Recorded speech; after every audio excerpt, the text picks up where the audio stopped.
న్యాయాలు చట్టాలు దేనికుంటే అవి తేల్చడానికే కదా ఉన్నవి. సరే మోహన్ రెడ్డి గారు ఇంకా అవకాశం ఇద్దామా వేరే వాళ్ళకి? మోహన్ రెడ్డి గారు ఎట్లా 5 నిమిషాలు దాటిపోయింది అంతే. ఏ 5 నిమిషాలు టైం అండి? ఇది ఎక్కడ 7:40 అవుతుంది టైం. మీరు ఇంకా ఎంత మాట్లాడిన 5 నిమిషాలు అంటే మేమేం చేస్తాం? సరే రైట్ సరే. లిక్కర్ స్కామ్ కి సంబంధించి మీరైతే ఏమీ చేయలేదు, వారి డైవర్షన్ అని చెప్తున్నారు. రాధాకృష్ణ గారు లిక్కర్ స్కామ్ గురించి ఫైనల్ చెప్తారు, మళ్ళీ మైల్స్ గురించి వేరే టాపిక్ మాట్లాడుకుందాం. జగన్మోహన్ రెడ్డి గారి మీద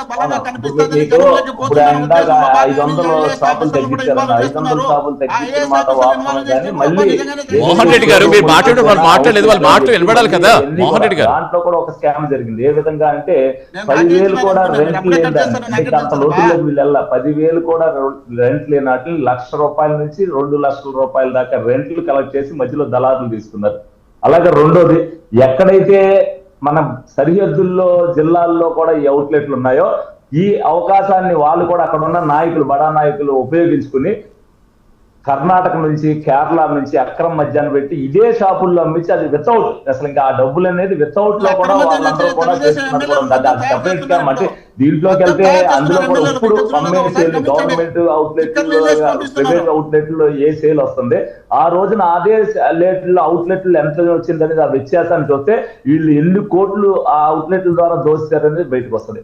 నిజంగా ఎన్ని ఆయన తెలుసుకోకుండా మేమేదో రాసుకుని చదువుతున్నాం అని అంటారు. జగన్మోహన్ రెడ్డి గారిని అపఖ్యాత పాలు చేయవలసిన పరిస్థితి మాకేం లేదు. ప్రజలు ఎలాగో ఆయన ఏం చేశాడో చూసి ప్రజలు ఏం చేశారో ఓట్లు ఎలా వేశారో కూడా చూశారు. ఎప్పుడు ఎన్టీ రామారావు పెట్టినప్పుడు పార్టీ కూడా రానప్పుడు మెజార్టీలు వచ్చినాయి అంటే వీళ్ళు చేసిన పనికే కదా కదండి ఆ మెజార్టీలు వచ్చినాయి అంటే. ప్రతి ఒక్కరు కూడా కామన్ మ్యాన్ ప్రతి ఒక్కరు కూడా జగన్మోహన్ రెడ్డిని ఓడించాలి అనుకునే ఓటే వేశారు. ఇవాళ లేదో తీసుకొచ్చి అల్లరి చేసేసినంత ప్రజలు ఏమి నమ్మరు. ప్రజలందరికీ తెలిసి ఇంతకంటే ఆర్భాటాలు చేశారు ఎలక్షన్ ముందు.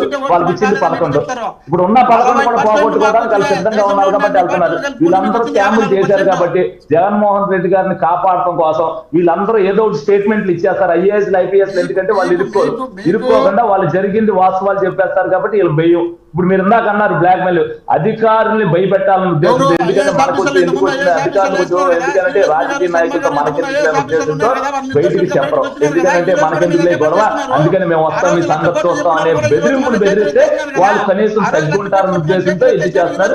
మరి చంద్రబాబు నాయుడు చక్కగా ఇవన్నీ కూడా ఏదైతే కరెక్ట్ ఏదైతే సిట్ ఎంక్వైరీ అయిపోయిన తర్వాత ఎవరైతే దోషులు ఉన్నారో అందరూ కూడా అంచెలంచెలుగా వాళ్ళు కోర్టు ద్వారా శిక్షించబడతారు. అది లీగల్ గానే జరుగుతుంది. అది వాళ్ళకు కూడా తెలిసింది. ఈ లోపు వీళ్ళు అల్లరి చేసుకుని ఏదో రకంగా లబ్ధి పొందాలని ఉనికి కోసం ప్రయత్నాలు చేస్తున్నారు తప్పితే జగన్మోహన్ రెడ్డి గారిని వీళ్ళ నాయకులు అసలు ఉనికినే కోల్పోతారని తెలుసు. రైట్. ఎస్ రాధాకృష్ణ గారు, అసలు ఈ మెయిల్స్ సంబంధించి ఏంటండి? జగన్మోహన్ రెడ్డి గారిని అబాస్పాట్ చేయాలంటే మళ్ళీ అలా కాదు, మళ్ళీ మీరు ఎక్కడికి వస్తే ఎలా కుదురుతుంది? మోహన్ రెడ్డి గారు సరే మీరు చెప్పారు, రాధాకృష్ణ గారు చెప్పారు, క్లారిటీ ఇచ్చారు. జనంతో మామిడికాయలు పోయించి తొక్కిచ్చి పరామర్శలకు వెళ్తూ ఏదో పోలీసులు బెదిరిస్తూ మీరే అబాస్పాలు చేసుకుంటున్నారు. మేము చేయడానికి ఏం లేదు. రోడ్ల మీద నడుపుతా అంటే మీరు పోలీసులు పట్టించుకోకపోతే మా మీద వస్తే మేము అధికారంలోకి వస్తే మీరు అధికారంలోకి రావడం అనేది చాలాది, అది జరిగే పని కాదు. మీరు నడుపుతామని ప్రజలందరూ మిమ్మల్ని నడుపుతారు చేసింది చూసినారు కదా. ఇంకా ఇంత దారుణాలు జరుగుతుంటే మీరు పోలీసులు అక్కడ పట్టించుకోకపోతే మీరు మా మీదనే కేసులు పెడుతుంటే మీకు ఖచ్చితంగా చర్యలు ఉంటాయనే విధంగా చెప్తున్నారు తప్ప ముచ్చుమర్రిలో చంద్రబాబు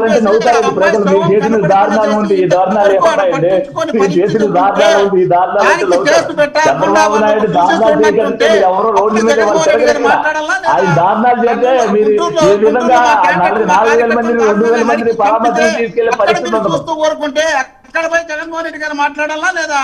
అనంతపూర్ లో దారుణంగా నరికితే ఆ నరికినటువంటి వ్యక్తులు మళ్ళా బెదిరిస్తే అక్కడ జగన్మోహన్ రెడ్డి గారికి వస్తే ఆయన మీద దాడి చేయడానికి వస్తే అప్పుడు జగన్మోహన్ రెడ్డి గారు పోలీసులను అడగాలా లేదా? మీరు కార్యకర్తలు లీడర్లు మా మీదకే మీరు చేసిన తప్పులన్నీ మా మీద నిందలేసి మమ్మల్ని జైల్లో పెట్టాలనే ఆలోచన మీకు ఉన్నప్పుడు మేము మీకు పోలీసులను అడగాలా మిమ్మల్ని అడగాలా? మా మీద మీరు ఏమో అక్రమైనటువంటి కేసులు పెట్టారు, అక్రమంగా మమ్మల్ని ఇబ్బందులు పెడుతున్నారు. మోహన్ రెడ్డి గారు మీరు ఇక్కడి నుంచి అక్కడి వెళ్ళిపోతున్నారు. మోహన్ రెడ్డి గారు కదా. రైట్ అండి. ఎస్ రాధాకృష్ణ గారు, ఇక మెయిల్ వ్యవహారం ఏంటండి? మెయిల్ ఇప్పటికే రాష్ట్రం విడిపోయి 11 సంవత్సరాలు అవుతుంది. ఇంకా రాజధానికి ఒక అడుగు వేసే దిశగా ఉన్నాం. ఇప్పుడు మళ్ళీ మెయిల్స్ తోటి అభివృద్ధిని అడ్డుకునే విధంగా జరుగుతోందని చాలా సీరియస్ గా తెలుస్తుంది చంద్రబాబు గారు. అసలు ఏంటి మెయిల్స్ కూడా ఏంటి? వీళ్ళు ఏంటంటే అభివృద్ధి చెందితే వీళ్ళకి మనుగడ ఉండదన్న ఉద్దేశంతో, చంద్రబాబు నాయుడు గారు వచ్చిన అభివృద్ధి ఏం జరగలేని ఉద్దేశంతో ఏదైతే ఈ రోజున అధికారులు ఏ విధంగా అయితే బెదిరిస్తున్నారో, కంపెనీలను కూడా మీరు వచ్చిన తర్వాత మీరు వస్తే ఇబ్బందులు పడతారు, రేపు పొద్దున్న వచ్చేది మేమే, మీరు వాటాలు ఇవ్వాల్సి వస్తుంది, మీరు ఇబ్బంది పడాలి, కొన్ని కోట్ల రూపాయలు ఇప్పుడు వీళ్ళు ఉండగా ఒక్కడు కూడా రావడానికి ఇష్టపడాల. నరేంద్ర మోడీ గారు మీరు 19 వరకు ఉన్నారా? అలా జనవరం దగ్గర లేని కంపెనీ అయిపోయిన తర్వాత కూడా వాళ్ళు దేశం తలుపులేసి వాటాలు వెళ్ళిపోయారు. వీళ్ళు ఎంతసేపు ఏంటంటే ఏ కంపెనీ పెట్టినా సరే వీళ్ళకి వాటా ఇవ్వాల్సిందే పెట్టారు కాబట్టి. మోహన్ రెడ్డి గారు మీకు ఇస్తాను, తర్వాత మీరే మాట్లాడతారు. మోహన్ రెడ్డి గారు మీరు అడ్డొస్తే ఏమర్థమవుతుంది? మోహన్ రెడ్డి గారు అడ్డొస్తే ఏమవుతుంది? సమస్య ఇప్పుడు అలా కాదండి, మెయిల్స్ గురించి మీరు చెప్తారు కానీ మీరు పెట్టారు లేదని చెప్తారు కానీ దాని మీద విచారణ చేస్తామంటారు. అసలు ఏంటి ఎంతవరకు వచ్చిందో ప్రాసెస్ అని అడుగుతున్న తర్వాత మీరు దానికి ఆమె కానీ ఒక్క నిమిషం మోహన్ రెడ్డి గారు, మీరు 5 నిమిషాలు అంటారు, 6 నిమిషాలు అంటారు కదా, అడ్డొస్తే ఎలా కుదురుతుంది? మీరే మాట్లాడితే కదా, తర్వాత మీకే ఇస్తాను. మేము బెదిరించినామని మా మీద చెప్పినప్పుడు మీరు చెప్తారు కదా దానికి అసలు ఆ ప్రాసెస్ ఏంటి, అసలు ఏంటి, ఎవరు పెట్టారని దాన్ని చెప్పాలి కదా ముందు. పని చేసినప్పుడు ఎందుకు రాజధాని డెవలప్ చేయలేదు, ఇప్పుడు రాజధాని ఎందుకు చేయలేకున్నారు? మీరు చేయకుండా మాటలు చెప్పుకుంటే కాలయాపన చేసుకుంటే కాలయాపన చేసి టైం అయిపోయిన తర్వాత జగన్మోహన్ రెడ్డి గారు అడ్డుకున్నారు, జగన్మోహన్ రెడ్డి గారు అడ్డుపడుకుంటే మేమంతా డెవలప్ చేసిందని చెప్పడానికి మీరు వాడుకుంటున్నారు తప్ప మీరు చేయాలనుకుంటే చేస్తే ఎవరు వద్దంటారు? ఇప్పుడు చేయండి, రాజధాని పూర్తి చేయండి. మరి ఎప్పుడు చేస్తారో? 2 సంవత్సరం దాటిపోతుంది, సరిపోయింది, ఉన్న 30 కోట్లు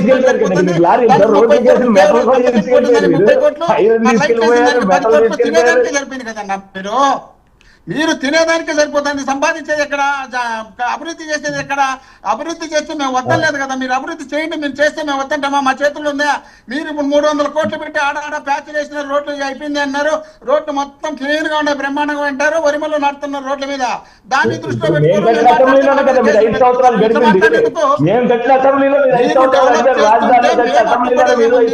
పార్టీలు మీరు కలిసి ప్రభుత్వం మీ చేతిలో ఉండి, పోలీసులు మీ చేతిలో ఉండి, దేశంలో ఉన్న పార్టీలన్నీ మీ చేతిలో ఉండి మీరు డెవలప్ చేస్తే మేము అడ్డుపడితే మేము ఎంత తట్టుకుంటాం? మీకు జనాలు మమ్మల్ని కొట్టరా? మేము అడ్డుపడితే మీరు చేత కాకపోయి మా మీద నిందలేసి మీరు తప్పించుకోవాలనే ఉద్దేశంలో భాగంగా మీరు ప్రయత్నం చేస్తున్నారు తప్ప మీరు చేస్తే మేము వద్దంటామా? మాదేముంది చేయొచ్చు వద్దనడానికి? మీరు అంత ఉన్నప్పుడు మీరు చేయొచ్చు కదా, ఎవరు వద్దంటున్నారు? ఆ రోడ్లు ఆడారా ప్యాచ్ చేసి అయిపోయిందని చెప్పుకుంటారు.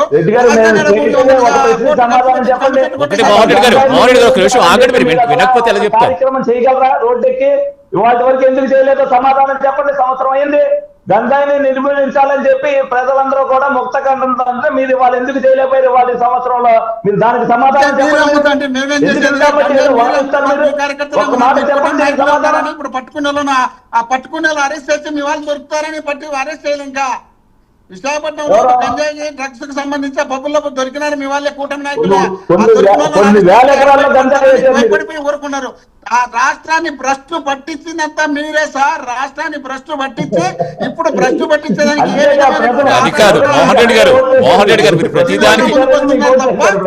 రాష్ట్రాన్ని సర్వనాశనం చేసినారు మీరు. గంజాయి నుంచి డ్రగ్స్ గురించి సరే కాదు వాళ్ళు రాష్ట్రాన్ని సర్వనాశనం చేశారు, అప్పుడు సర్వనాశనం చేశారు, మీరు వచ్చి ఏం చేశారు? మీరు వచ్చి ఏం చేశారు చెప్పండి మోహన్ రెడ్డి గారు. మేము భ్రష్టు పట్టించాము, వాళ్ళకి అలా ఓట్లేశారు, మాకు అలా ఓట్లేశారు. ఎవరు భ్రష్టు పట్టించారో ప్రజలే చూశారు కదా. ఇంకా మనకే ఉంది. డబ్బులు అందించి రాష్ట్రానికి డెవలప్ చేయడానికి 1,00,000 కోట్లు 13 లక్షల కోట్ల రూపాయలు ఒప్పందాలు చేసుకుని అభివృద్ధి చేయడానికి చేస్తున్నాము. మేము రాష్ట్రంలో ఉన్నటువంటి అనేకమైనటువంటి హాస్పిటల్ కట్టించడం జరిగింది, అనేకమైనటువంటి మెడికల్ కాలేజీలు తేవడం జరిగింది, సచివాలయాలు తేవడం జరిగింది, రైతు భరోసా కేంద్రాలు తేవడం జరిగింది. చెప్పుకుంటా పోతే ఒక రోజంతా లిస్ట్ ఉంది, మీరు టైం ఇచ్చినట్టు చెప్పుకుంటా వచ్చి రాసుకొని జరుగుతున్న దాని గురించి మాట్లాడుకుందాం. కాదు మీరు అసలు ఆపకుండా చెప్పేస్తున్నారు, ఆపకుండా చెప్పేస్తే మాకేం అర్థం అవుతుంది? మోహన్ రెడ్డి గారు నిమిషంలో తేల్చేశారు ప్రజలు. మీరందరూ కూడా ఒక్క ఓటుతో మీరు చేసింది ఏంటనేది చెప్పేశారు. మీరేమి రోజంతా చెప్పినా ఇప్పుడు అలా కాదండి, అలా కాదు. ఇప్పుడు ఏపీని సరే, ఇప్పుడు అమరావతి మనకి రాజధానికి సంబంధించి మాట్లాడుకుంటున్నాం అనుకుందాం. సరే వాళ్ళు చేయలేదు, మరి మీరేం చేస్తారని దానికి ప్రజలే సమాధానం చెప్పారని వాళ్ళు చెప్తున్నారు. ఇప్పుడు వాళ్ళు చేస్తుంటే ఈ మెయిల్స్ వ్యవహారం ఏంటి? నిజంగా ఏపీ అభివృద్ధి ఇప్పుడు రాజకీయాలు ఇప్పుడు ఎన్నికలప్పుడు రాజకీయాలు చేసుకోవాలి, తర్వాత ఇంకా అభివృద్ధి ఇంకెప్పుడు జరుగుతుందండి? ఇప్పుడు మన రాష్ట్రానికి ఒక రాజధాని వస్తే ఆ రాజధాని నిర్మించాలనుకున్నప్పుడు దానికి సహకరించాలి, లేదంటే మాట్లాడుకుని ఊరుకోవాలి. కానీ మళ్ళీ ఈ వ్యవహారాలు ఏంటి? సతీష్ గారు మీరు ఎందుకంటే ఆ ఛానల్లో ఉన్నారు కాబట్టి మీరు మాట్లాడకపోతే తప్పదు, అది మీ తప్పు కాదు. నేను ఒక్క మాట చెప్తాను వినండి. తెలుగుదేశం పార్టీ అధికారంలోకి వచ్చిన తర్వాత, కూటమి పార్టీ అధికారంలోకి వచ్చిన తర్వాత, అధికారంలోకి రాక మునుపు వీళ్ళు చేసిన ఎలక్షన్ ప్రచారంలో మేము డిఎస్సి మెగా డిఎస్సి రిలీజ్ చేస్తామని చెప్పి, మెగా డిఎస్సి దాదాపు 36,000 37,000 పోస్టు ఖాళీలు ఉంటే ఆ పోస్ట్ మేము ఫిలప్ చేస్తామని చెప్పి జగన్మోహన్ రెడ్డి గారు 6,000 పోస్టుకు ఆ నోటిఫికేషన్ ఇచ్చిన తర్వాత దాన్ని అప్పటి నుండి ఇప్పటి వరకు 16,000 పోస్టుకు నోటిఫికేషన్ ఇచ్చి ఇంకా దాని మీద కాలయాపన చేస్తూ మెగా డిఎస్సి పూర్తి అయిపోయింది, ఇది పూర్తి అయిపోయింది, అది పూర్తి అయిపోయింది, బస్సులు ఫ్రీగా తిరుగుతున్నాయి, దాని జోలికి వచ్చినారంటే మీ నేలకల కోసం మీరు మాట్లాడితే కొడతాం, మేము వాళ్ళు జైల్లో పెట్టిస్తాం, ఈ విధంగా మాట్లాడుతున్నారంటే మీరు ఎక్కడ సార్ మా మీద నిందలు వచ్చేట్లా? మేము చేయాల్సింది మేము చేస్తాం. బీజేపీతో అలయన్స్ పెట్టుకుని మేము బీజేపీ అధికారంలో లేము కదా.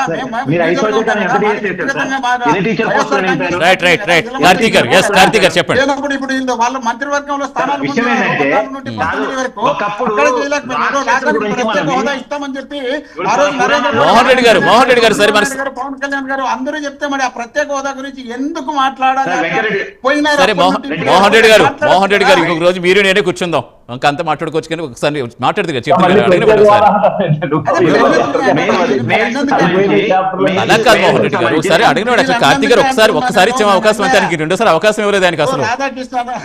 కాదు కార్తీక్ గారికి అసలు ఒక్కసారి ఇచ్చాం, ఆయనే చెప్పాలి, ఆయనకి అసలు అవకాశం ఇవ్వలేదు.